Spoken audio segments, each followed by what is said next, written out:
Break के बाद एक बार फिर से आप सभी का स्वागत है। अब बात करते हैं मूक बधिरों के इस खास बुलेटिन के बारे में।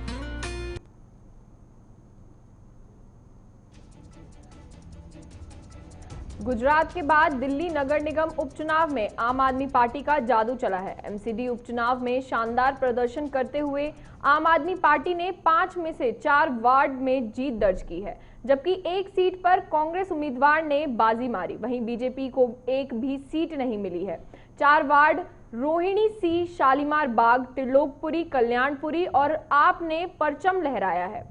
वहीं चौहान बांगर सीट पर कांग्रेस ने कब्जा किया है। नगर निगम उपचुनाव में शानदार प्रदर्शन करने के बाद आप कार्यकर्ताओं ने जश्न मनाना शुरू कर दिया है। कार्यकर्ता नारे लगा रहे हैं, हो गया काम, जय श्री राम। वहीं दिल्ली के उप मुख्यमंत्री मनीष सिसोदिया ने ट्वीट कर पार्टी के कार्यकर्ताओं को बधाई दी और लिखा कि बीजेपी के शासन से दिल्ली की जनता अब दुखी हो चुकी है। अगले साल होने वाले एमसीडी चुनाव में जनता अरविंद केजरीवाल जी की ईमानदार और काम करने वाली राजनीति को लेकर आएगी।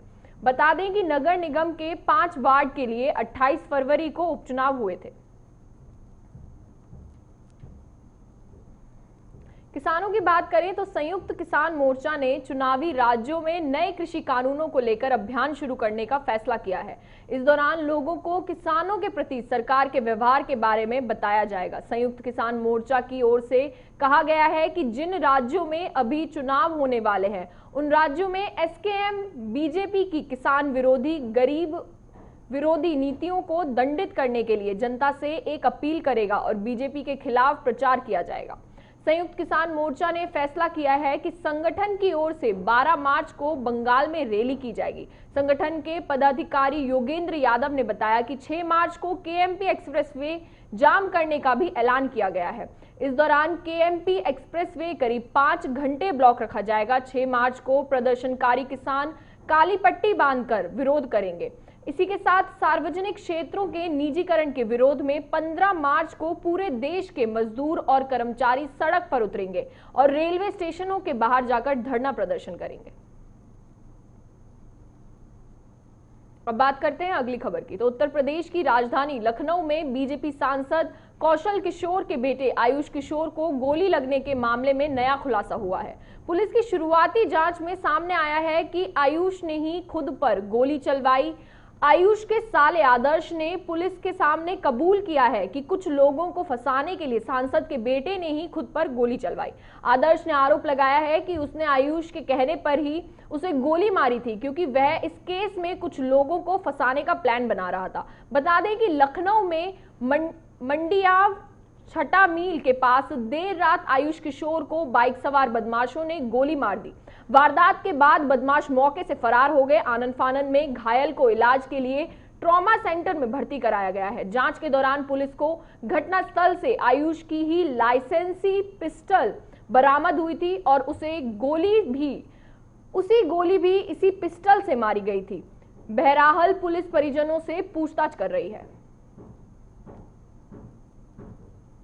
अब रुक करते हैं अगली खबर का। कांग्रेस नेता राहुल गांधी का एक कार्यक्रम के दौरान कांग्रेस में मचे कलह पर दर्द छलका।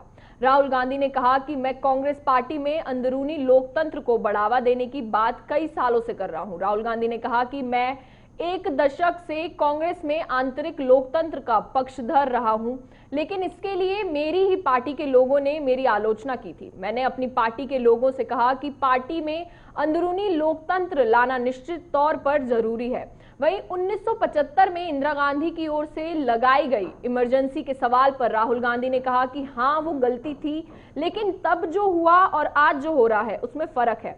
अपनी गलती मान लेना साहस का काम होता है। राहुल गांधी ने कहा कि हमें संसद में बोलने की अनुमति नहीं है, न्यायपालिका से उम्मीद नहीं है। आरएसएस, भाजपा के पास बेतहाशा आर्थिक ताकत है।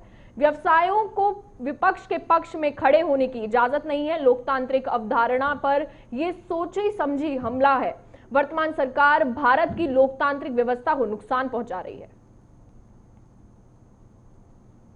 अब बात करते हैं कोरोना के आंकड़ों की। तो देश में कोरोना वायरस के दैनिक मामलों में उतार चढ़ाव का सिलसिला जारी है। पिछले 24 घंटे में कोरोना के 14,989 नए मामले सामने आए हैं और 98 लोगों की मौत हो गई है, जबकि बीते दिन 123 लोग कोरोना को मात देकर ठीक भी हुए हैं। स्वास्थ्य मंत्रालय की ओर से जारी ताजा आंकड़ों के मुताबिक देश में कोरोना के पॉजिटिव मामलों की संख्या 1,39,39,516 पहुंच गई है। इनमें से 1,57,346 लोगों की मौत हो चुकी है। देश में सक्रिय मामलों की कुल संख्या बढ़कर 1,70,126 हो गई है।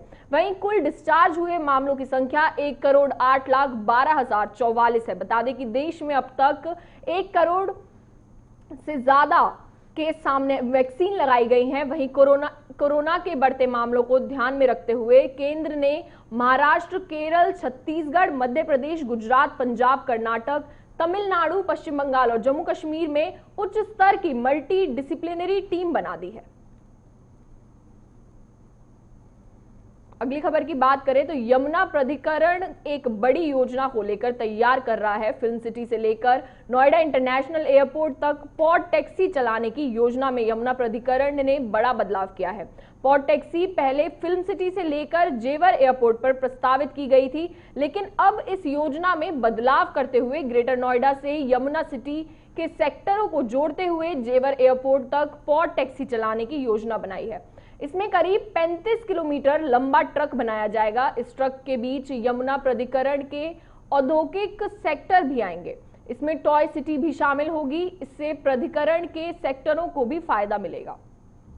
यमुना अथॉरिटी का कहना है।